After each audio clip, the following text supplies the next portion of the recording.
ప్రాముఖ్యంగా దైవజనులకి ఆనంద్ గారికి నా హృదయపూర్వక వందనాలు.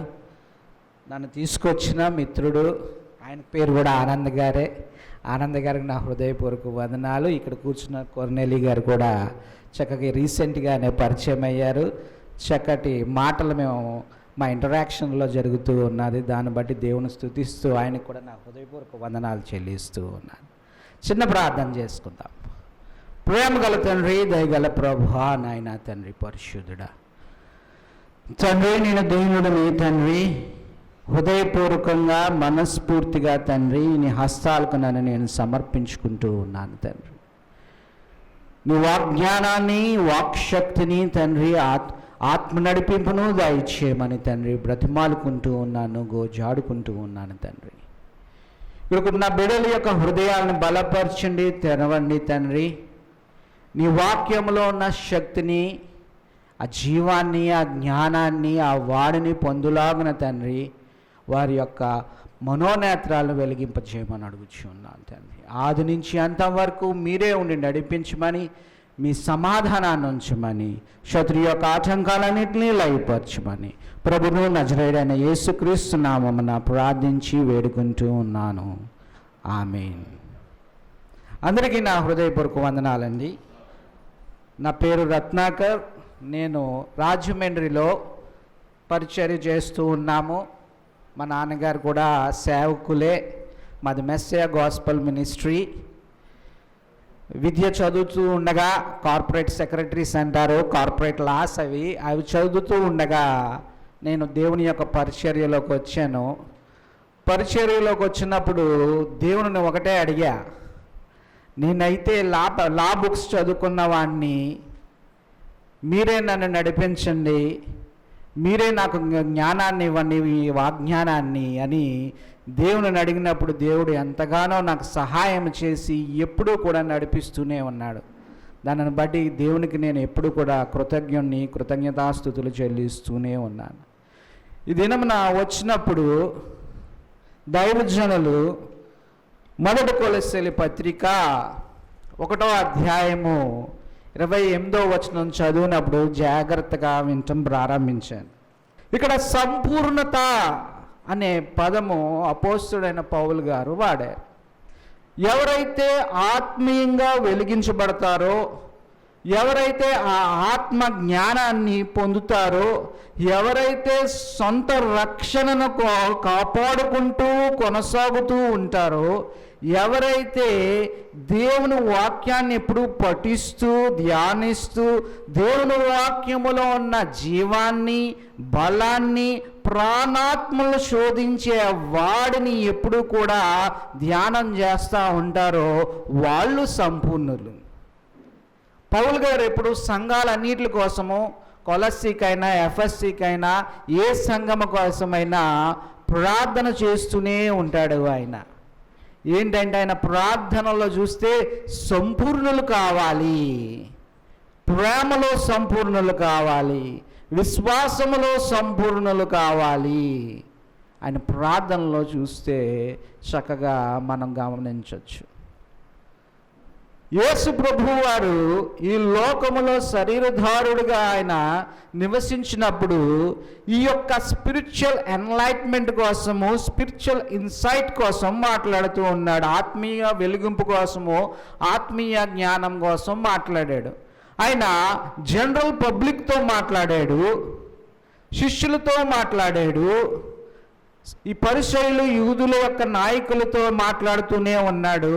ఆయన ఎప్పుడు చెప్తూనే ఉన్నాడు ఏంటంటే ఈ స్పిరిచువల్ ఎన్లైట్మెంట్ కోసము, ఇన్సైట్ కోసం మాట్లాడుతూ ఉన్నాడు. ఆయన యేసు ప్రభు గారు ఆయన వాక్యాన్ని ప్రకటించడం మొదలెట్టిన కానించి మనుషులందరి యొక్క హృదయాల్లో ఆయన స్థాపించవలసింది అన్నది ఏంటి అన్న దాని మీదే టార్గెట్ ఉంచేవాడు. ఏంటి?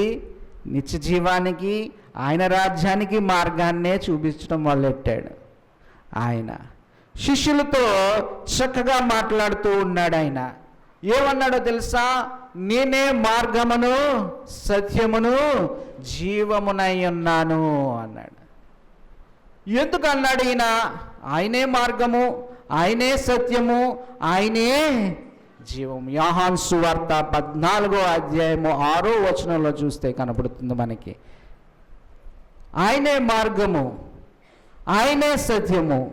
ఈ తోమా గారితో మాట్లాడుతున్నాడు, నువ్వున్న చోటకి మేము ఎలా రాగలము అంటే నన్ను ఫాలో అవ్వు, నేను చెప్పిన మాటలను ఆలకించు, ఆ మాటలు నిన్ను అది నిత్య జీవములో ప్రవేశపెడతాయి. ఎందుకంటే ఆయన యొక్క ఉక్తిలో ఆ శక్తి ఉన్నది.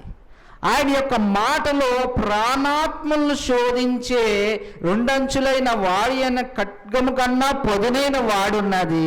అందుకు ఆయన మాట్లాడుతూ ఉన్నాడు. అది స్పిరిచువల్ ఇన్సైట్ కోసం మాట్లాడుతున్నాడు. నేనున్నాను, నేను వెళ్తున్నాను స్థలం సిద్ధపరచడానికి, మళ్ళీ వచ్చి మిమ్మల్ని తీసుకువెళ్తాను, మా పరిస్థితి ఏంటి అన్నాడు ఆ శిష్యుడు. నన్ను వెంబడించు, నా మార్గానే నడు, నా మాటల మీదే ధ్యాసించు, ఆయన నిత్య జీవాన్ని చేరుస్తాయి. నిత్య జీవము ఈ లోకంలో చూస్తూ ఉంటే మనము దేవుని యొక్క బిడ్డలుగా మనకున్నంత కన్ఫర్మ్డ్ ఫేత్ వేరే వారికి ఈ లోకంలో ఉండే వారికి ఉండదు. ఒకసారి ఆలోచించిన మన నిరీక్షణ ఎప్పుడు ఆయనతో పాటే ఉండాలి, ఆయన సహవాసంలో ఉండాలి అన్న ఎప్పుడు కూడా ఆలోచిస్తూనే ఉంటాము. ఆయన మీదే మనసు ఉంచాలి. నేను మా సంఘం వారికి ఒకటి జ్ఞాపకం చేస్తూ ఉంటాను. దేవుడు మనస్సు నిలిపేంత దూరంలోనే ఉన్నాడు. నువ్వు మనస్సు నిలిపి దేవుని యొక్క నామాన్ని ప్రార్థన చేస్తే ఆయన ఎప్పుడు నీకు తోడుగా ఉంటాడు, ఎప్పుడు కూడా విడవకుండా ఉంటాడని నువ్వు గ్రహిస్తావు. ఆయన మీద మనస్సు నిలిపేంత దూరంలోనే ఉన్నాడు దేవుడు. అందుకే చెప్తూ ఉన్నాడు, నేనే మార్గమును, నేనే సత్యమును, నేనే జీవమును అంటున్నాడు. ఆయనే సత్యము. ఆయన ప్రార్థన కూడా తన యొక్క శిష్యుల కోసం చాలా చక్కగా ప్రార్థన చేశాడు. ఆ ప్రార్థన చూస్తే తండ్రిని ఏమడిగాడంటే, వారిని సత్యమందు ప్రతిష్ఠించుము, ఆ వాక్యమే సత్యము అంటున్నాడు. యోహాను సువార్త 17:17 వాక్యము సత్యము. ఆ సత్యము ఈ లోకానికి ఆయన కృపాసత్య సంపూర్ణుడిగా వచ్చాడు అని యోహాన్ గారు చాలా ఈజీగా మన అందరికీ అర్థమయ్యేటట్టు చెప్పాడు. కీర్తనకారులు కూడా ఆ సత్యం కోసమే చెప్పారు. ఆ సత్యం ఈ లోకానికి రావాలి. ఈ లోకానికి వచ్చినప్పుడే అర్హత లేని వారిపైన కూడా కృప చూపించేవాడు ఆయన. ఆ కృపలో అందరినీ కూడా ఆయన క్షమించి ఆయన రక్తాన్ని ధారబోసి ప్రతి మనిషిని పవిత్రంగా చేసి ఆ దేవుని యొక్క సహవాసానికి అనువుగా చేశాడు ఆయన. మహాదేవుడు పౌలు గారు సెలవిచ్చింది యేసు ప్రభు గారికి కోసము. తీతు పత్రికలో ఉంటుంది 2వ అధ్యాయం 13వ వచనంలో మహాదేవుడు అన్నాడు. ఆయన ప్రేమస్వరూపి అయిన దేవుడు కాబట్టే ఈ పరిచయులైన ఆ యూదులలో ఉన్న మత అధికారులైనా వచ్చి ఆయన శోధించాలి అని చూసినప్పుడు వాళ్ళకి ఏం చెప్పాడో తెలుసా? మీలో పాపం లేనివాడు ముందు ఆ స్త్రీ మీద రాయేయండి. యూదుల యొక్క అధికారులు అందరూ కూడా మోషే ధర్మశాస్త్రాన్ని అడ్డంగా పెట్టుకుని వారు అధికారాన్ని చలాయిస్తూ ఉంటే ఆయన చక్కగా చెప్పాడు, మీలో పాపం లేని వాడు ముందు. ఆయన ఉక్తులు ఎంత శక్తి ఉందో చూసారా? ప్రతి ఓడి పాపము వాడికి గ్రహించాడు, పెద్ద నుంచి చిన్న వరకు. ఆ స్త్రీ మీద ఏమాత్రము కూడా ఆ రాయిలే. అప్పుడు ఆమె అన్నాడు, నేనేం చేయను, నువ్వు ఇంకా పాపము చేయకు, క్షమించాడు. క్షమించే దేవుడు యేసు ప్రభు వారు. ఆ దేవుడిని కలిగి ఆ దేవుని యొక్క సహవాసములో ఈ యొక్క లోకములో ఈ దేశములో ఈ దేశవాసుల మధ్య మనం బతుకుతూ ఉన్నాము. ఈ దేశవాసులందరికీ ఆయన యొక్క వెలుగును చూపవలసిందిగా ఆయన మనవి చేస్తున్నాడు. ఆ బాధ్యత మన మీదే పెట్టాడు ఆయన. నేను లోకమునకు వెలుగు అన్నాడు ఆయన. యోహాను సువార్తలో ఐయామ్ స్టేట్మెంట్స్ ఉంటాయి. యోహాను సువార్తలో నేను లోకమునకు వెలుగు అన్నాడు. ఆ స్పిరిచువల్ ఎన్లైట్మెంట్ కోసము, కోసమే ఈ లోకానికి ఆయన సత్యస్వరూపిగా ఆయన ఈ లోకంలో అవతరించిన వాడు. అందుకే ఏమన్నాడు తెలుసా పౌలు గారు మొదటి తిమోతి పత్రిక 3:16లో గాడ్ మేనిఫెస్టెడ్ ఇన్ ఫ్లెష్ అన్నాడు. ఆయన సశరీరుడుగా ఈ లోకంలో అవతరించి ఉన్నాడు అన్నాడు. ఆయన యొక్క పరిస్థితి చూస్తుంటే పౌలు గారు చక్కగా వర్ణిస్తూ ఉంటాడు ఆయన పత్రికల్లో. ఆయన దైవత్వం యొక్క సర్వ పరిపూర్ణత ఉన్నవాడు, గలవాడు అన్నాడు. కొలస్సీల పత్రిక 2వ అధ్యాయంలో ఉంటుంది. యేసు ప్రభు వారి దైవత్వం అంతా ఉన్నది. ఆయన ఈ లోకానికి ఆ దైవత్వాన్ని చూపించి ఆ దైవత్వంలో ఉన్న ప్రేమను చూపించడానికి ఈ లోకానికి వచ్చాడు. ప్రతి మనుషుని యొక్క పాపాన్ని ఆయనే ఆ శిలువ మ్రాణ మీద మోసి తన రక్తాన్ని దారబోసి మనుషులందరినీ ఆయనకి యోగ్యులుగా, ఆయన సహవాసానికి యోగ్యులుగా చేసి పౌర్తులుగాను పరిశుద్ధులుగాను చేశాడు. ఆయన యేసు ప్రభు గారు చేసిన కార్యాలు చూస్తూ ఉంటే ఇంత అడ్వాన్స్డ్ సైన్స్లో కూడా ఏ సూచిక కూడా ఏ మనుష్యుడు, ఏ సైన్సు, ఏ టెక్నాలజీ కూడా చేయలేదు. మనం ఈ రోజుల్లో చూస్తే చాలా అడ్వాన్స్డ్ సైన్స్ అంటున్నాం మనం. ఈ అడ్వాన్స్డ్ సైన్స్కి బియాండ్ దేర్ నాలెడ్జ్ ఇది ఏంటంటే ఈయన దైవత్వం యొక్క పరిపూర్ణత గలవాడు, ఈయన మహాదేవుడు. పౌలు గారు చెప్పిన మాటలు ఈయన ఆది సంభూతుడు అన్నాడు. ఈయన ఆది సంభూతుడు. అందుకు ఈయన ఏం చెప్తున్నాడో తెలుసా తన శిష్యులకి, మీరు నేను వెళ్ళే చోటకు రావాలి అంటే నా మార్గాన్నే మీరు ఖచ్చితంగా అనుసరించాలి. నా మాటల్లోనే ఆ మార్గానికి తీసుకెళ్లే జ్ఞానం ఉన్నది. ఆ మార్గాన్ని మీరు ప్రవేశిస్తే అందులోనే జీవం ఉన్నది. నన్ను నమ్మితే మీరు ఖచ్చితంగా జీవిస్తారు అంటున్నాడు. ఈ యొక్క యోహాను సువార్తల్లో చూస్తూ ఉంటే చాలా డీటెయిల్గా ఉంటుంది. మిగతా సువార్తలు అన్ని చక్కగా సినానిమస్గా ఉంటాయి, కానీ యోహాను సువార్తలో మనం చదువుకుంటూ ఉంటే చాలా విషయాలు ఈయన మనకి చెప్తూ ఉంటాడు. యోహాను గారు చక్కగా పొందుపరిచాడు ఈ యొక్క సువార్తలో. ఇంకొక ఏమన్నాడో తెలుసా 15వ అధ్యాయంలో I am the true wine అన్నాడు. మీరు నాతో ఉండి నా మాటలు ఆలకించి నాలో అబాయిడ్ అయి ఉంటే, నన్నే అంటుపెట్టుకుని ఉంటే మీరు ఫలిస్తారు. మీలో ఫలించే వారిలో కూడా ఏమన్నా ఫలించనివి ఏమన్నా ఉంటాయి అవి కూడా నేను తీసేస్తాను, ఎందుకంటే మీరు బహుగా ఫలించులాగునా అంటున్నాడు. శిష్యులతో మాట్లాడే స్టేట్మెంట్స్ ఇవి. మీకు ఆ స్పిరిచువల్ ఎన్లైట్మెంట్ కావాలి, మీరు ఎదగాలి, గ్రోత్ ఉండాలి మీలో అంటే మీరు నన్నే అంటిపెట్టుకుని ఉండాలి. క్రైస్తవులుగా మనం ఒక స్టాటిక్ పొజిషన్లో, ఒక పొజిషన్లో ఉండకూడదు. ఎప్పుడు కూడా వెతుకుతూనే ఉండాలి. మీరు బహుగా ఫలించడం వల్ల ఈ లోకము మీరు నా శిష్యులుగా మిమ్మల్ని గ్రహిస్తుంది అన్నాడు. యేసుప్రభు గారు మాటలు ఇవన్నీ. మనం బహుగా ఫలించాలి అంటే ఎవరిని అంటిపెట్టుకుని ఉండాలి? ఆ యొక్క ట్రూ వైన్, నిజమైన ద్రాక్ష వలని మనం అంటిపెట్టుకుని ఉండాలి.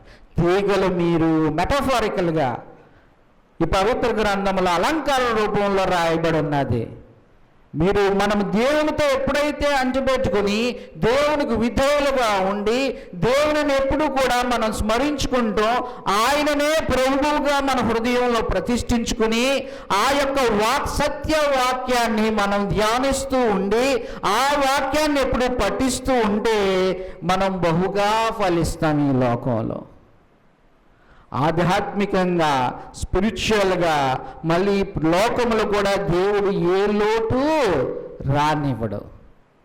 ఎందుకంటే ఈ గ్రంథములో ఉన్నంత జ్ఞానము ఈ లోకములో ఇంక ఏ గ్రంథములోని లేదు. ఈ గ్రంథము చదువుకున్న వారు నిత్య జీవాన్ని వెళ్తాము, నిత్య జీవము మాకు ఈయనలోనే దొరుకుతుందని వెంటనే గ్రహిస్తారు. ఇంకే గ్రంథములోని లేదు. ఒకసారి ఆలోచించండి. మనం బహుగా ఫలించాలి అంటే ఎవరిని అంటు పెట్టుకుని ఉండమన్నాడు ఆయన? నన్నే అంటున్నాడు. నేనే దేవుడును అన్న స్టేట్మెంట్స్ చూస్తూ ఉంటాం. యెషయా గ్రంథంలో చూస్తే 43వ అధ్యాయం 10వ వచనం నుంచి చదువుకుంటే నేనే దేవుడును అంటాడు. నేను తప్ప వేరొక దేవుడు లేడు, నా ముందు కూడా లేడు, నా వెనక్కి కూడా లేడు, నా కోసం ప్రకటించుకున్న వాడిని నేనే అంటాడు. అక్కడ మీకు కొలెక్టియల్ లాంగ్వేజ్లో, మామూలుగా ఉండే లాంగ్వేజ్లో మాట్లాడుతూ ఉన్నాను. మీరు యెషయా గ్రంథంలో చూస్తే నేనే దేవుడును అంటాడు. ఇంత స్పష్టంగా, ఇంత సూటిగా దేవుడు మాట్లాడుతున్నాడు. ఇలాగ ప్రజలతో మాట్లాడుతున్నాడు, అధికారులతో మాట్లాడుతున్నాడు, తనను వెంబడిస్తున్న వారితో మాట్లాడుతున్నాడు, సమస్తమైన ప్రజలతో మాట్లాడుతున్నాడు ఆయన. ఒకసారి చూడండి, ఎవరన్నా బైబిల్ గ్రంథం ఉంటే ఒక్కసారి ఆ 43వ వచనం యెషయా గ్రంథం అధ్యాయము 43వ అధ్యాయము 10వ వచనం నుంచి చదవవలసిందిగా మనం చేస్తూ ఉన్నాను. మీరు తెలుసుకుని నన్ను నమ్మి నేనే ఆయన నన్ను గ్రహించినట్లు మీరును నేను ఏర్పరచుకుని నా సేవకుడును నాకు సాక్షులు, నాకు ముందుగా ఏ దేవుడును నిర్మింపబడలేదు, నా తరువాత ఏ దేవుడు ఉండడు. నేను చదవండి, నేనే యెహోవాను, నేను తప్ప వేరొక రక్షకుడు లేడు. ప్రకటించువాడును నేనే, రక్షించువాడును నేనే, దానిని గ్రహింపజేయవాడును నేనే అంటున్నాడు. ఒకసారి చూడండి, ఏ అన్య దేవతయు మీలో లేదు అంటున్నాడు. మనం ఒకే ఒక దేవుడు కలిగిన వాడుము. ఆయన చక్కగా చెప్తున్నాడు, నేనే దేవుడును, రక్షించేవాడును నేనే, ప్రకటించేవాడును నేనే, గ్రహింపజేసేవాడును కూడా నేనే అంటున్నాడు. ఒకసారి ఆలోచించు. యేసు ప్రభు గారు కూడా అలాగే చెప్తున్నాడు, నేనే మార్గమును, నేనే సత్యమును, నేనే జీవమును అంటున్నాడు తన శిష్యులతోని. వాళ్ళతో ఇంకోటి ఏం చెప్పాడో తెలుసా?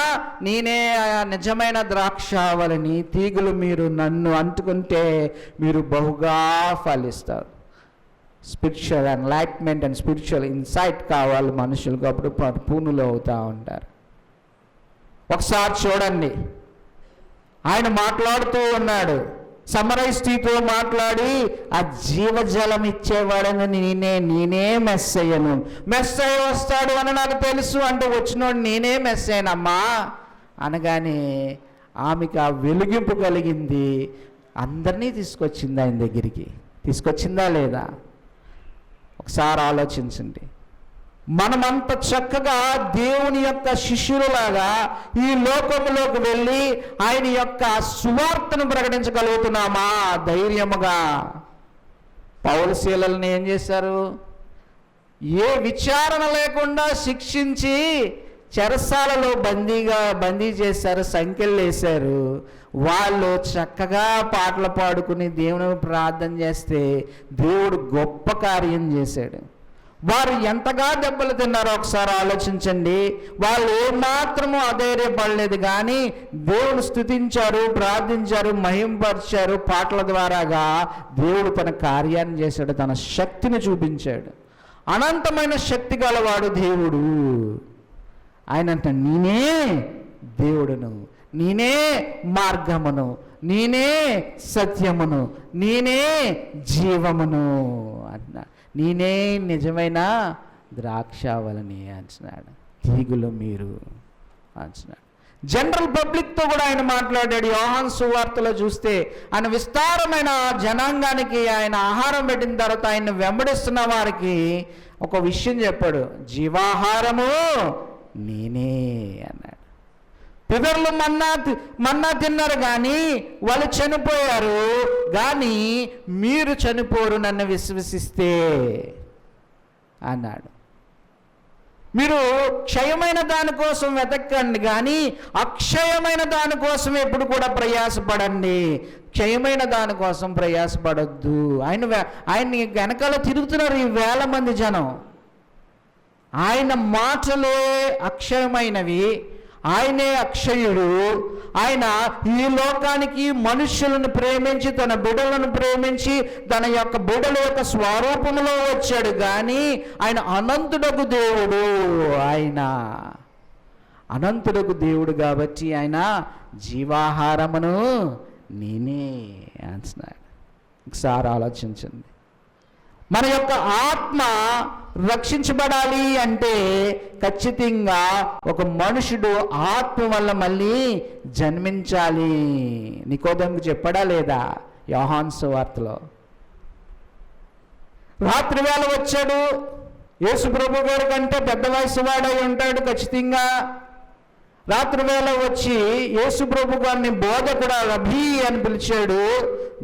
ఆ వెంటనే యేసు ప్రభు గారు, ఒక మనిషి నూతనముగా జన్మించాలి అంటే వాడు నీటి మూలముగా ఆత్మ మూలముగా జన్మించడా?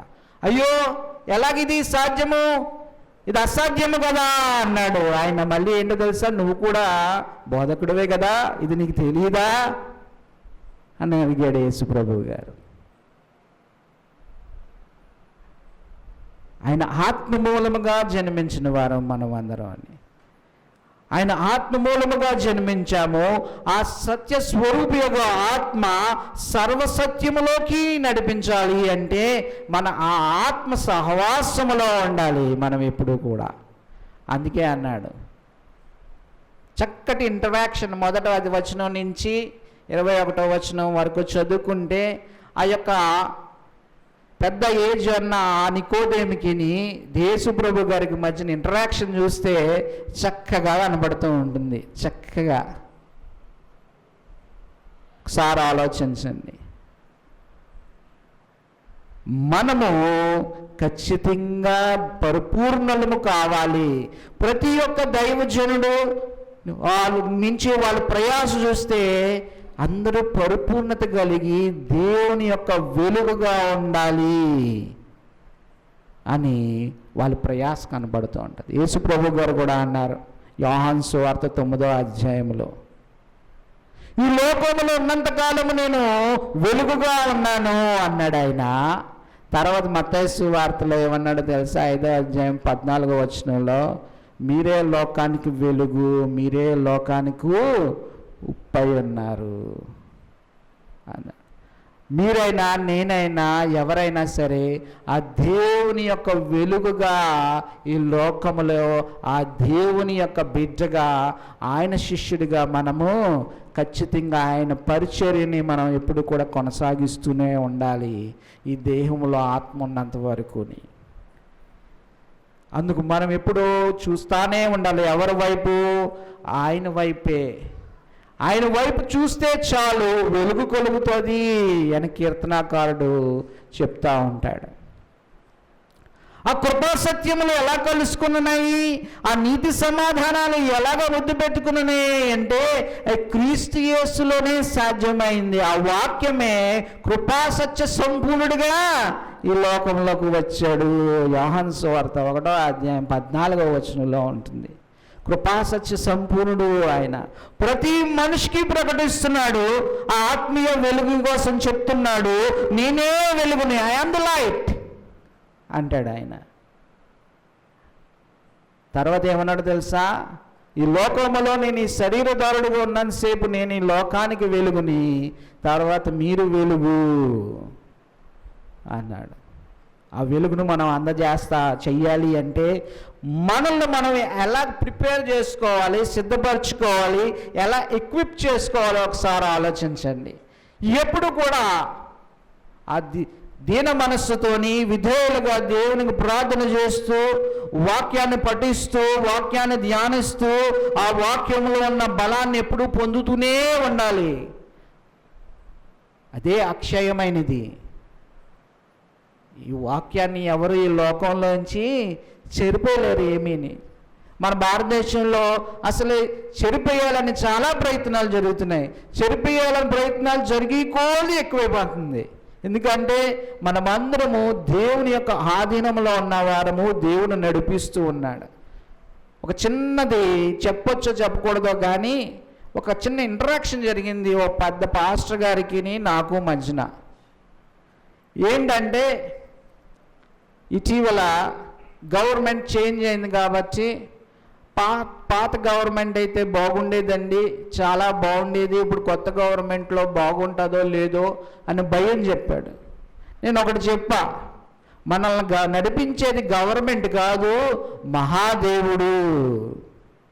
ఆ మహాదేవుడి యొక్క అనుగ్రహం ఉన్న వారము, ఆయన కృపలో భద్రపరచబడిన వారము, ఆయన నడిపిస్తూ ఉన్నాడు కాబట్టి ఏది ఆగదు, ఏది ఆగదు. అసలే దేవుని యొక్క సువార్త ఈ దేశంలోనైనా ప్రపంచంలో ఎక్కడైనా ప్రకటించబడుతూనే ఉంటుంది ఎప్పుడూ కూడా.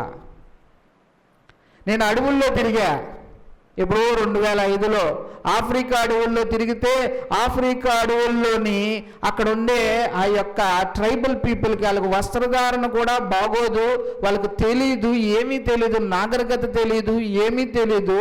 వారికి సువార్త ప్రకటిస్తే వారు చక్కగా ఆలకించారు తెలుసా.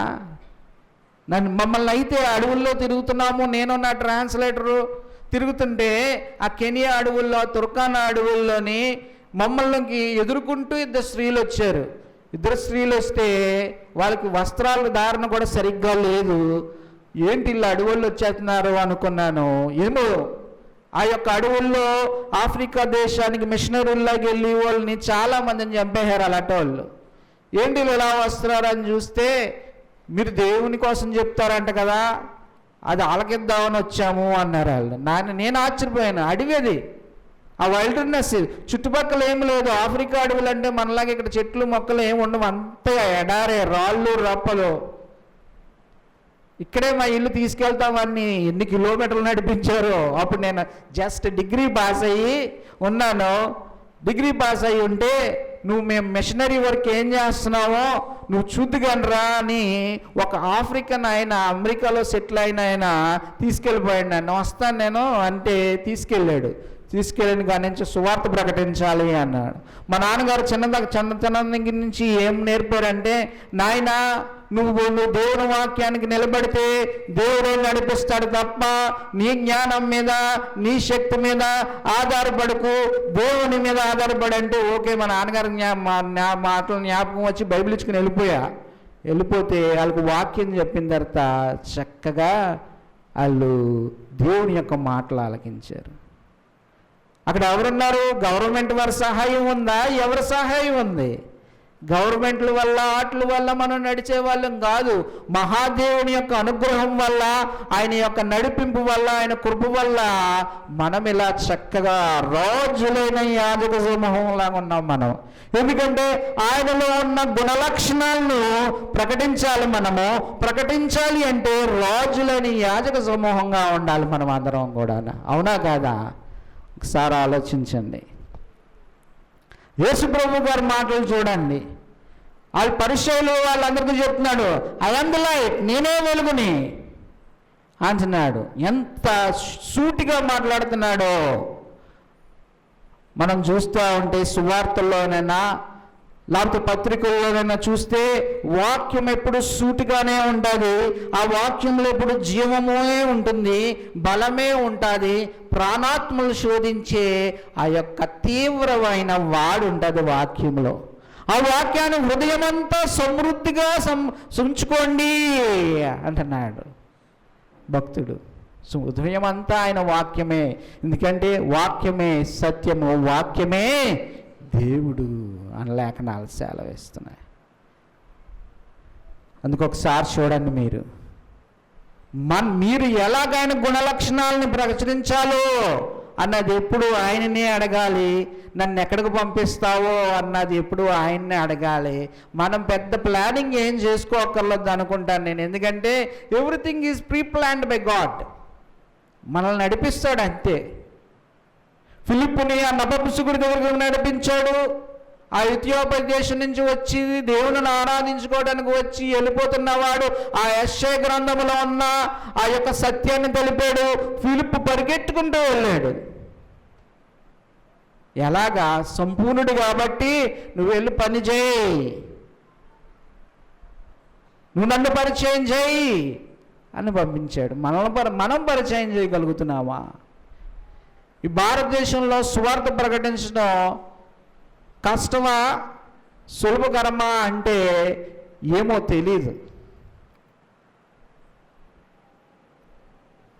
ఎందుకంటే ఏ సిచ్యువేషన్ ఎప్పుడు ఎలాగ ఉంటుందో తెలియదు. కానీ దేవుడు యొక్క వాక్యము, దైవవాక్యము మనలో ఉంటే ఎప్పుడు దేవుడు కార్యం చేస్తూనే ఉంటాడు. అధికారులైనా సరే ఖచ్చితంగా లోబడవలసిందే సత్యానికి.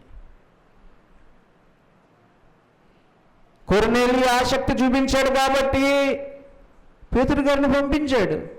నాయనా, మీ యొక్క యూదుల మధ్యనే కాదు, నేను అందరికీ దేవుణ్ణి కాబట్టి నువ్వు వెళ్ళు, ఆ ఇటాలీ పటాలంలో ఉన్న శతాధిపతి యొక్క గృహానికి వెళ్ళు, వాళ్ళు వచ్చి నిన్ను తీసుకెళ్తారు.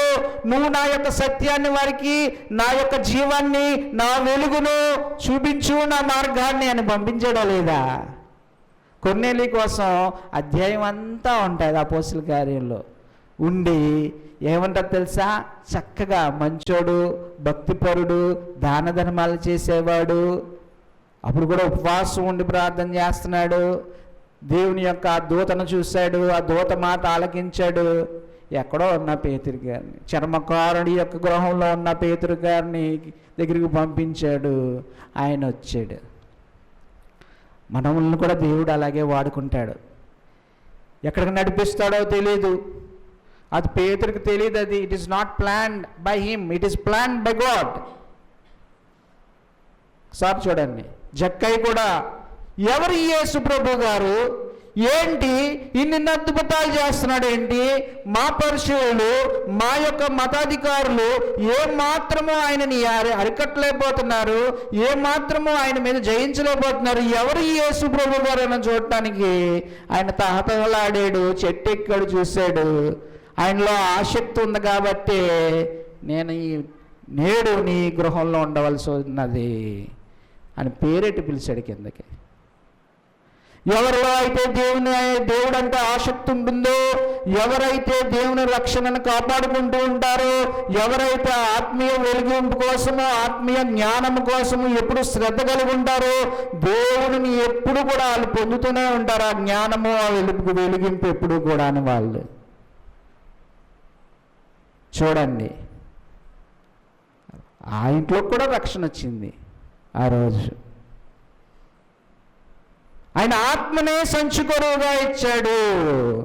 కొరింథీయుల పత్రికలో చూస్తే పౌలు గారు, ఎందుకు మన స్వాస్యం అక్కడుంది, మన స్వాస్యానికి ఆయన ఆత్మను మనకి సంచుకొరువుగా ఇచ్చాడు అంటున్నాడు కొరింథీయుల పత్రికలో. అంటే ఏంటి? ఆత్మనే మనకి వరముగా ఇచ్చాడు. ఆ వరం ఏంటో తెలుసా? గ్యారంటీ. ఆత్మ సహవాసములో ఉంటే ఆ ఆత్మ, సత్య స్వరూపి యొక్క ఆత్మ సర్వసత్యములోకి నడిపిస్తూ అలా నిత్య జీవాన్ని తీసుకెళ్ళిపోతుంది. నన్ను విశ్వసిస్తే ఏ మాటకి కూడా చనిపోరు. యేసు ప్రభు గారి స్టేట్మెంట్స్ ఇవన్నీ. పరిచయులతో వాళ్ళతో ఏమన్నాడు తెలుసా? నేనే గొర్రెలు వెళ్ళు మార్గాన్ని. నువ్వు పరిచయుడువా? నువ్వు ఎవరివి? నువ్వేమి నమ్ముతావు? ఏమి నమ్ముతూ ఉన్నావు అన్నది ఇక్కడ ఏమాత్రము ప్రాముఖ్యమైనది కాదు. నువ్వు నన్ను నమ్మి, నన్ను విశ్వసించి, నన్ను అంగీకరిస్తే నీకు కూడా నిత్య జీవానికి వెళ్ళే ద్వారం నీవే అంటున్నాడు. ఈ ఐఎమ్ స్టేట్మెంట్స్ చూస్తూ ఉంటే యోహాను సువార్తలో ఆ మంచి కాపరిని నేనే అంటున్నాడు. చీకటిలో ఉన్న వారికి ఆశ్చర్యమైన వెలుగుని అందించడానికి వచ్చిన మహాదేవుడు యేసు ప్రభు వారు. ఒకసారి ఆలోచించండి. ఆయన నమ్మి ఆయన ఆజ్ఞలన్నింటినీ అనుసరించి జీవించడమే విశ్వాసము.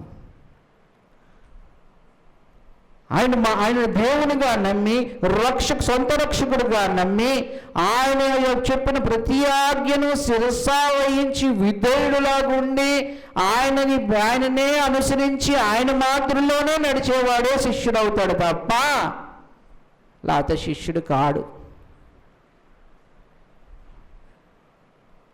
అందుకు ఆయన చెప్పాడు, మీరు నిజముగా నా ఆజ్ఞలను గైకుంటే నిజంగా నా శిష్యులు అవుతారు. యూదులతో చెప్పాడా లేదా? యోహాను సువార్తలో నా ఆజ్ఞలను గైకొనాలి అంటే ఆజ్ఞలను అన్నిటికి కార్యాచరణ చేయాలి. మన యొక్క కార్యాల్లో మన విశ్వాసం చూపించాలి. ఎప్పుడు కూడా మనం చేస్తున్న పనుల ద్వారా క్రియల మూలముగానే విశ్వాసాన్ని కనపరచగలము. కానీ క్రియలు లేని విశ్వాసం ఏమైపోద్ది అన్నాడు ఆయన? మృతం. It's null and void, dead, అంతే. విశ్వాసము ఉండాలి అంటే ఫిలిప్పులా పరిగెత్తడానికి సిద్ధపడి ఉండాలి. పరిగెట్టమంటే పరిగెట్టాలి అంతే. పేతురులాగా వెళ్ళటానికి సిద్ధపడి ఉండాలి. పౌలుగాలాగా వెళ్ళి అన్యజనులు అందరికీ చెప్పాడు. లోకాన్నే మార్చేశాడు బాబోయినా అన్నాడు వాళ్ళు అన్యజనులు అధికారులు.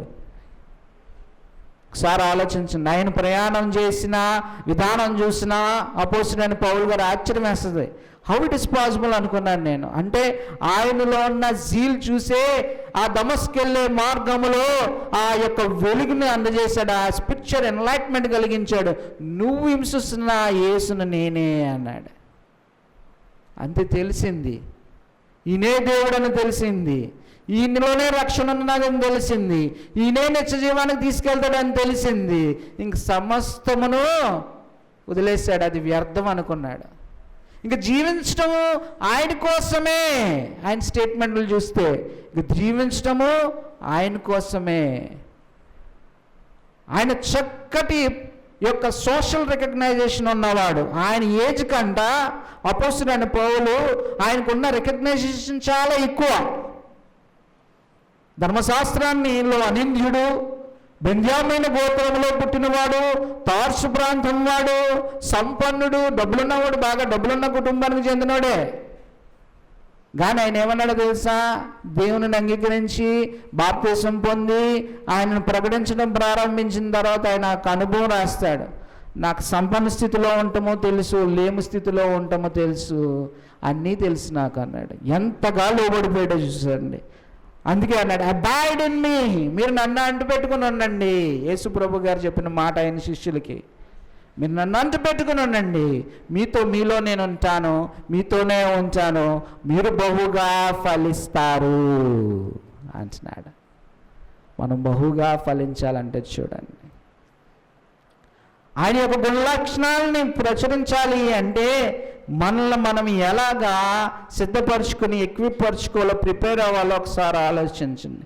ప్రిపేర్ అయిన వారినే ఆయన పంపిస్తున్నాడు. ఫిలిప్పుని పంపించాడు, పేతురుని పంపించాడు, అపోస్తలులందరిని పంపించాడు. ఒక అపోస్తలుడు ఇక్కడికి వచ్చాడు. ఆయన నాటిన వాక్యమే ఇప్పటికీ కొనసాగుతూ ఉంటుంది. ఒకసారి ఆలోచించండి. అందుకు మనం ఎప్పుడు కూడా దేవుని యొక్క ఆ యొక్క శిష్యుడిలాగా ఈ లోకంలో పనిచేయాలి. అందరికీ బుద్ధి చెప్పాలి, అందరికీ దేవుని యొక్క మార్గంలో నడిపించాలి. అందరినీ కూడా చక్కగా మనము ఆ వెలుగు దగ్గరకు తీసుకురావాలి ఎప్పుడు. ఎందుకంటే మనం ఈ లోకంలో యు ఆర్ ద లైట్ అన్నాడు యేసుప్రభు గారు మాటలయ్యి. ఒకసారి ఆలోచించండి. అందరినీ ఆహ్వానిస్తున్నాడు. ప్రయాసపడి భారం మోస్తున్నారా, మీరు నా యొద్దకు రండి, మీకు విశ్రాంతినిస్తాను. నేను సాత్వికుడును, దీన మనసు గలవాడు, నా దగ్గర నేర్చుకోండి. యోహాను సువార్త 7వ అధ్యాయంలో కూడా ఆ అంత్యదినమున మహాపండుగలో ఆ అంత్యదినమున ఏం లేచాడు తెలుసా? మీరు దప్పుకు కొనుచున్నారా, నా దగ్గరకు రండి, మీకు నీళ్ళను అనుగ్రహిస్తాను నేను అంటున్నాడు. యేసు ప్రభు గారు ఎవరిని వదలలే, అధికారులను వదలలే, ఎవరిని వదలలే. ఆయన ఎప్పుడు సూటిగానే ఆ నిత్య జీవం కోసం ఉన్న మాటలను పలుకుతూనే ఉన్నాడు. ఆయన ఆనందకరమైన సిచ్యువేషన్ అది. 7వ అధ్యాయంలో చదువుకుంటే 37, 38, 39 వచనాలు, మీకు దప్పుకు గొని ఉంటే నా దగ్గరికి రండి, మీకు నీళ్ళని ఇస్తాను, అవి ఎప్పుడు కూడా అవి తాగితే మీరు ఎన్నడూ దప్పికొనరు. మనము ఆయన యొక్క శిష్యులలాగా, ఆయన వారిలాగా ఆయన నన్ను అనుసరించే మనుషుల్లాగా, ఆయన మాదిరిని అనుసరించి నడుస్తున్న వారుగా లాగా ఈ లోకంలో ఉండాలి.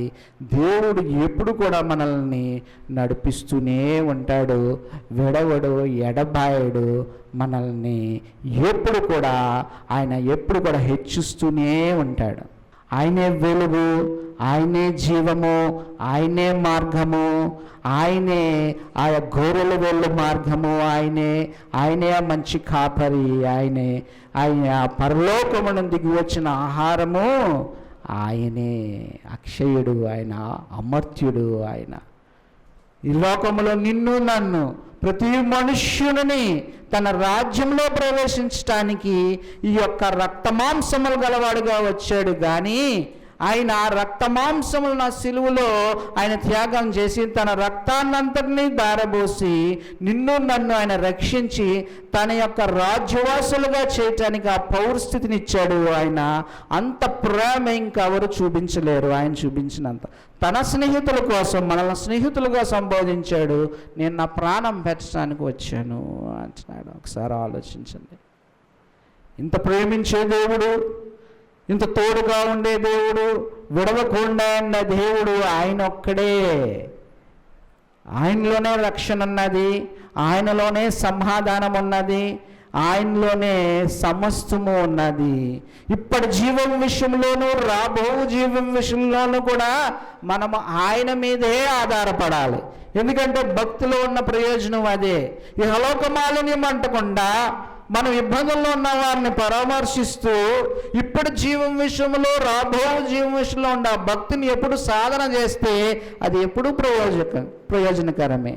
దానివల్ల ఎప్పుడు మనం ఫలిస్తూనే ఉంటాం. ఈ లోకంలో మనం ఫలించే ఫలము దేవుని యొక్క దృష్టిలో యోగ్యమైనదిగా ఉండాలి తప్ప ఈ లోకము దృష్టిలో అది ఉండకూడదు ఎప్పుడు కూడా. ఒకసారి ఆఖరిగా దేవుని యొక్క మాటలు ఎప్పుడు ఈ జీవగ్రంథంలో సూటిగానే మాట్లాడుతున్నాడు ఆయన ప్రతి మనుష్యునితో. నేనే దేవుడను, నేను తప్ప వేరొక రక్షకుడు లేడు, ప్రకటించువాడును నేనే, గ్రహింపజేయువాడును నేనే అంటున్నాడు. అందుకు దేవుని మాటల మీదే మీ యొక్క శ్రద్ధ ఉంచండి. దేవుడు మనస్సు నిలిపి అంత దూరంలోనే ఉన్నాడు. దీంతో నా మాటలు ముగిస్తున్నాడు. దేవుడు మిమ్మల్ని అందరినీ బలపరిచి నిత్య జీవాన్ని చేర్చునుగాక. ఆమేన్. ప్రేమగల తండ్రి, దయగల ప్రభువా, నాయనా తండ్రి, పరిశుద్ధుడా తండ్రి, మరి తండ్రి దినమున తండ్రి ఇక్కడున్న తండ్రిని బిడ్డలతో తండ్రి ఇచ్చిన ఈ యొక్క సమయాన్ని బట్టి నీ కృతజ్ఞతాస్తుతులు చెల్లిస్తున్నాను. దైవజనుల ఆనంద్ గారు తండ్రి ఈ యొక్క సంఘాన్ని నడిపిస్తూ తండ్రి ఎంతగానో తండ్రి తన యొక్క జీవితాన్ని తండ్రి నేను తండ్రి ఇక్కడ పెట్టినట్టుగా చూస్తూ ఉన్నాను తండ్రి. దైవజనుని బలపరచండి, దైవజను కుటుంబాన్ని అంతటినీ బలపరచమని అడుగుచూ ఉన్నాను తండ్రి. ప్రతి ఒక్క తండ్రి హృదయాన్ని తాకండి తండ్రి, బలపరచండి తండ్రి. నీ లేఖనాల్లో ఉన్న సత్యాన్ని గ్రహిస్తూ తండ్రి ఆ సత్యాన్ని వారి హృదయాల్లో ప్రతిష్ఠించుకుంటూ తండ్రి నీ వారుగా జీవిస్తూ తండ్రి వీరు అనేక మందిని తండ్రి నీ వెలుగు చూపించేవారుగా ప్రతి ఒక్క బిడ్డను తండ్రి బలపరచమని అడుగుచున్నాను తండ్రి. ఇక జరుగుతున్న పరిచర్యను బహుగా ఫలింపచేయమని అడుగుచున్నాను తండ్రి. బిడ్డలందరినీ తండ్రి ఒక మనస్సునిచ్చి తండ్రి ఆ మేక మనస్సుతో నడిపిస్తున్న విధానాన్ని బట్టి తండ్రి కృతజ్ఞతాస్తుతులు చెల్లిస్తున్నాను తండ్రి. ఈ పరిచర్యను తండ్రి ముందుకు ఇలాగే బహుగా ఫలింప చేయమని యేసుక్రీస్తు నామములో ప్రార్థించి వేడుకుంటూ ఉన్నాను తండ్రి. ఆమేన్.